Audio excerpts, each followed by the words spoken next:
नमस्कार, आदाब, सत श्री अकाल दोस्तों। आज जिस सच्ची घटना के बारे में मैं आपको बताने जा रहा हूं, ये घटना इस समय हमारे news channel, newspaper, social media पर इस घटना की बाढ़ सी आ गई है। जहां देखो वही वही मतलब जिस प्लेटफार्म पे देखो उसी प्लेटफार्म पर ये घटना इस समय दिख रही है। इसके बारे में कुछ बहुत सारे मीम, बहुत सारे व्यंग लिख के आ रहे हैं। दोस्तों, यह घटना हमारे उत्तर प्रदेश के अलीगढ़ का है। अलीगढ़ का एक गांव होता है मनोहर कायस्थ। वहां की एक लड़की होती है जिसका नाम होता है शिवानी, और जिसकी उम्र होती है 16 से 18 वर्ष के बीच में। और उसकी शादी तय होती है। जिस लड़के से शादी तय होती है उसका नाम होता है राहुल। और शिवानी के माता का नाम होता है अपना देवी उर्फ सपना।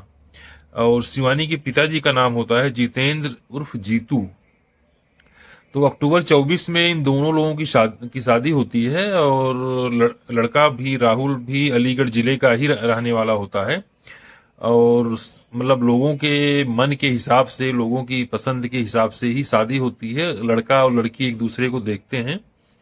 और ये शादी तय कराने में लड़की की माँ का योगदान ज्यादा था, क्योंकि वही चाहती थी कि हमारी लड़की की शादी जल्द से जल्द हो जाए। और जो जितेंद्र जीतू थे, वो फेरी का काम करते थे। कपड़े का फेरी करके बेचते थे।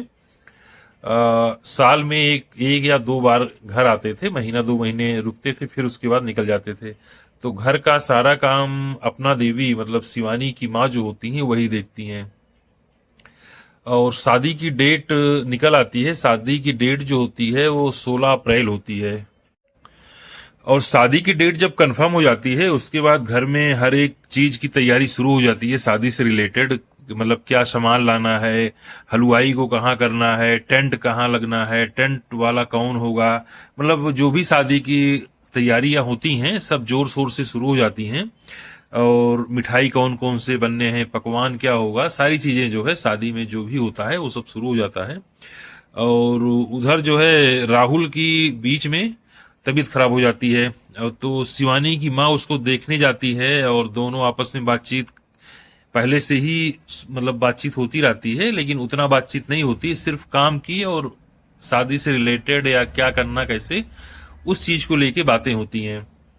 और इधर जो अपना देवी होती हैं, जो उनके हस्बैंड होते हैं, मतलब शिवानी के पिताजी, और उनकी माताजी के बीच में हमेशा किसी न किसी बात को लेके झगड़े होते रहते थे। और अपना देवी के अपना देवी ने जो अपना स्टेटमेंट दिया था, उन्होंने बोला था कि ये छोटी छोटी बातों को लेके लड़ाइयां झगड़े करते रहते थे, मुझसे किसी से बात तक नहीं करने देते थे, बात बात पे हमारे ऊपर शक किया करते थे। 18 साल हमारी शादी का हो गया है, कभी भी हम लोग सुकून से नहीं रहे हैं। तो इधर जो है राहुल से उनकी बातचीत होती है। जब राहुल की तबीयत खराब होती है, मतलब 20-20 मिनट, आधे आधे घंटे, फिर 45 मिनट, ऐसे ही लंबी लंबी बातें दोनों के बीच में शुरू हो जाती हैं। और तो अपना देवी को लगता है कि जो प्यार हमको अपने पति से नहीं मिला, जो सम्मान हमको अपने पति से नहीं मिला, वो हमें राहुल से मिल रहा है। और धीरे धीरे वो राहुल की तरफ अट्रैक्टिव होने लगी, और राहुल भी उसी हिसाब से दोनों एक दूसरे से बातचीत करने लगे। और समय के साथ साथ शादी का जो डेट था, दिनांक था, वो पास आने लगा। और इन लोगों को ये भी डर सताने लगा कि अगर शादी हो जाएगी तो हम लोग कुछ कर नहीं पाएंगे, उससे पहले ही जो हमें करना होगा वो डिसीजन लेना पड़ेगा। फिर जो है 1 अप्रैल का दिन होता है, और ये शिवानी के पिताजी जितेंद्र उर्फ जीतू शादी का कुछ सामान लेने वो मार्केट जाते हैं। और दूसरी तरफ शिवानी की माँ अपना देवी भी मार्केट जाती हैं सुबह।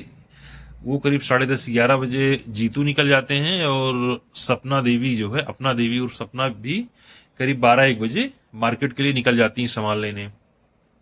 और सामान वामान लेके जितेंद्र करीब 8 बजे रात को आते हैं घर पे। तो शिवानी से पूछते हैं कि तुम्हारी माँ कहाँ है। तो शिवानी बोलती है वो भी तो मार्केट गई थी, अभी तक आई नहीं है। तो जितेंद्र बोलते हैं क्या बात कर रही हो, वो हमारे साथ नहीं गई थी, वो तो अलग गई थी, उनको अब तक आ जाना चाहिए था। तो उनके नंबर पे फोन करने की कोशिश की जाती है, लेकिन उनका फोन नहीं मिलता है। और आसपास में भी देखा जाता है, पता किया जाता है, लेकिन कोई इन्फॉर्मेशन निकल के नहीं आती है कि अपना देवी गई कहाँ। फिर जो है राहुल को फोन किया जाता है, राहुल का भी नंबर स्विच ऑफ था। फिर उसके बाद लगातार ये लोग फोन पे फोन किए जाते हैं, लेकिन कहीं से कोई भी इंफॉर्मेशन निकल के नहीं आती है। फिर थोड़ी देर के बाद अपना देवी का नंबर खुलता है और शिवानी का फोन जाता है। और जब अपना देवी फोन उठाती हैं तो जितेंद्र उर्फ जी के पतिदेव उनसे बात करना स्टार्ट करते हैं, पूछते हैं तुम कहाँ हो, अभी तक तुम घर पे लौट के वापस नहीं आई, और तुम मार्केट इतना देर तक क्या कर रही हो। उसके बाद जो है राहुल अपना देवी से फोन ले लेते हैं, और राहुल जो है छूटते ही तुरंत बोलते हैं कि 18 साल में आपने इनको क्या दिया, 18 साल में सिर्फ आपने लड़ाइयाँ किया, झगड़ा किया, परेशान किया इनको। अब इनको परेशान आपको करने की जरूरत नहीं है, क्योंकि इनका ख्याल रखने के लिए अब मैं आ गया हूं। इस बात को सुनकर जितेंद्र उर्फ जीतू, मतलब जिस लड़के की शादी होनी थी, वो अपनी सास को ही लेके भाग गया था। और उनके समझ में नहीं आ रहा था, उनके जीतू के पैरों तले जमीन खिसक गई कि ये आखिर राहुल बोल क्या रहा है, ये अपने होने वाली सास के साथ भागा हुआ है, मतलब। और ये बात सुन के जिससे शादी होनी थी शिवानी, उसके भी समझ में नहीं आ रहा था कि आखिर ये लोग कर क्या रहे हैं, क्या बोल रहे हैं। दोस्तों, फिर लोगों के समझ में नहीं आता है कि आखिर हम अब आगे क्या कदम उठाएं, क्या करें, क्योंकि ऐसी घटना घटित हुई थी कि लोगों का दिमाग बिल्कुल काम करना बंद कर दिया था। आखिर लोगों से क्या बताऊं कि हमारी बीवी अपने दामाद के साथ ही भाग गई। फिर उसके बाद ये लोग काफी परेशान होते हैं। फिर 7 अप्रैल को जाके नजदीकी थाने में ये लोग एफआईआर करते हैं कि हमारी वाइफ हमारे होने वाले दामाद के साथ ऐसे ऐसे भाग गई है, और घर से 3.5 लाख रुपए और 5 लाख की ज्वेलरी लेके ये लोग भाग गए हैं। तो क्योंकि दोनों बालिग थे, तो भागने की एफआईआर तो उनकी हो नहीं सकती थी, गुमशुदगी की एफआईआर हो सकती थी। तो गुमशुदगी तो थी नहीं, क्योंकि लोगों को मालूम था कि लोग घर से भागे हुए हैं, इन लोगों की ऑलरेडी बात हो चुकी थी। तो इन लोगों ने चोरी का एफआईआर लिखाया कि शादी के लिए 3.5 लाख रुपए नगद और 5 लाख का ज्वेलरी रखा हुआ था। ये लोग दोनों लेके भाग गए।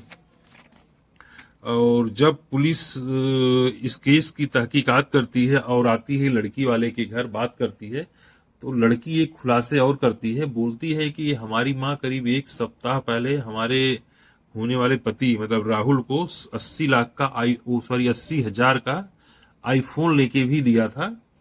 तो उससे पूछा भी गया कि इतना महंगा आईफोन, तो वो बोली तो क्या हुआ, हमारा दामाद है, इतना तो हमारा हक बनता ही है। 80,000 का आईफोन उसको दी थी। तो लोगों को वो चीज भी अजीब सी लगी थी। लड़की की शादी अभी करनी है, ढेर सारे खर्चे हैं, लोगों से उधार वो लिया हुआ है, और ये उसी बीच में 80,000 का आईफोन उसको दे रही है। तो पुलिस काफी चीजें इन लोगों से डिस्कस करती है, पूछती है और जानने की कोशिश करती है। उसके बाद जब लड़के के घर वालों से संपर्क किया जाता है, तो लड़के के घर वालों के द्वारा बताया जाता है कि हमने भी अपने लड़के की गुमशुदगी की एफआईआर नजदीकी थाने में लिखवाया हुआ है। तो इधर जो है चोरी की एफआईआर लिखी जाती है, और लड़के पक्ष से अपने लड़के की गुमशुदगी की एफआईआर लिखी जाती है। और पुलिस दोनों का नंबर सर्विलांस पे लगा देती है, क्योंकि दोनों का नंबर उसके बाद से ही स्विच ऑफ हो गया। और दोनों की लास्ट लोकेशन बरेली आई थी। बरेली के बाद वो लोग उत्तराखंड गए थे, वहां से फिर उनकी लोकेशन बंद हो गई, क्योंकि वहीं पे दोनों लोगों का मोबाइल स्विच ऑफ हो गया। इसके बाद जो है पुलिस तमाम माध्यम से इन लोगों को ढूंढने का प्रयास करती है। फोटो इनका सोशल मीडिया पर बिल्कुल सर्कुलेट हो जाता है चारों तरफ। कोई भी ऐसा प्लेटफॉर्म नहीं बचता सोशल मीडिया का कि जहां पे इन दोनों का फोटो ना हो। मीम बना के लोग डाल रहे थे, व्यंग इन लोगों पे लोग कस रहे थे। तो जिसके भी हाथ में मोबाइल था, हर कोई इनका पिक्चर हर किसी के मोबाइल में था। फिर जो है ये लोग वहां से बिहार चले जाते हैं। बिहार के सीतामढ़ी जिला होता है, वहां पे 15 अप्रैल को इन लोगों का नंबर ऑन होता है। और नंबर ऑन होने के बाद जब ये लोग सोशल मीडिया पे देखते हैं, फेसबुक व्हाट्सएप पे, तो इन लोगों की फोटो ढेर सारी पड़ी रहती है, और ढेर सारे ब्लेम इन लोगों के ऊपर लगे रहते हैं। और उसमें एक चोरी का भी इल्जाम होता है। तो ये लोग बोलते हैं सब कुछ तो सही है, चोरी का इल्जाम गलत है, क्योंकि हम लोगों ने 1 रुपए लेके घर से भागा नहीं है। फिर ये लोग आते हैं, खुद ही थाने में सिलेंडर करते हैं। लेकिन सोशल मीडिया के माध्यम से यह पता चलता है कि जब इन लोगों का नंबर ऑन होता है तो पुलिस के द्वारा बिहार के सीतामढ़ी थाने के अंदर जाके इन लोगों को गिरफ्तार किया जाता है और वहां से पुलिस लेके आती है। अभी इस चीज की पुष्टि नहीं हो पाई है कि ये लोग खुद आए हैं या इनको पुलिस लेके आई है। लेकिन कुछ जगह पे खबर ये भी आ रही है कि इन लोगों ने खुद आके आत्मसमर्पण किया, मतलब पुलिस के सामने खुद पेश हुए। और कुछ कुछ कुछ मतलब खबरों में ऐसे निकल के आ रही है कि इन लोगों को पुलिस जो है, जब जब नंबर इनका ऑन हुआ और लोकेशन लेके बिहार के सीतामढ़ी में जाके इन लोगों को गिरफ्तार किया। लेकिन अभी तहकीकात चल रही है, इन लोगों से पूछताछ चल रही है। इस बीच जो है ये लोग लगातार मना कर रहे हैं कि हमने घर से एक पैसा लेके नहीं भागे हैं, ये चोरी का इल्जाम सरासर झूठा है, गलत है। हमने 1 रुपए भी घर से नहीं उठाया है।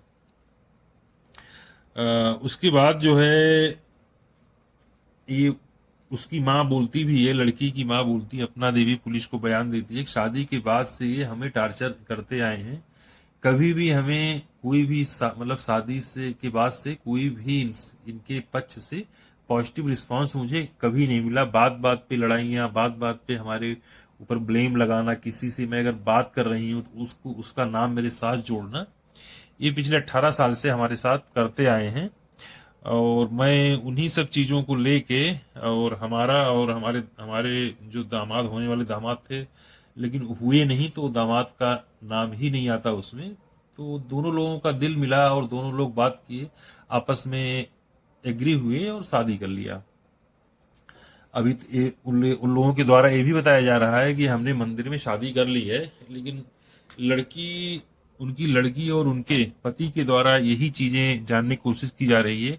आखिर जब इनको खुद शादी करनी थी तो उस लड़के की शादी इन्होंने ही अपनी लड़की से तय किया, तो आखिर इन्होंने ऐसा क्यों किया। अभी इस केस में बहुत सारे सस्पेंस बने हुए हैं। तो दोस्तों, जैसे ही इसमें कुछ अपडेट और आता है मैं आपके सामने उस अपडेट को जरूर लाऊंगा, उस पूरी घटना को मैं आपके सामने जरूर लाऊंगा। तब तक के लिए आप अपना ख्याल रखें, सुरक्षित रहें, खुश रहें। जय हिंद, जय भारत।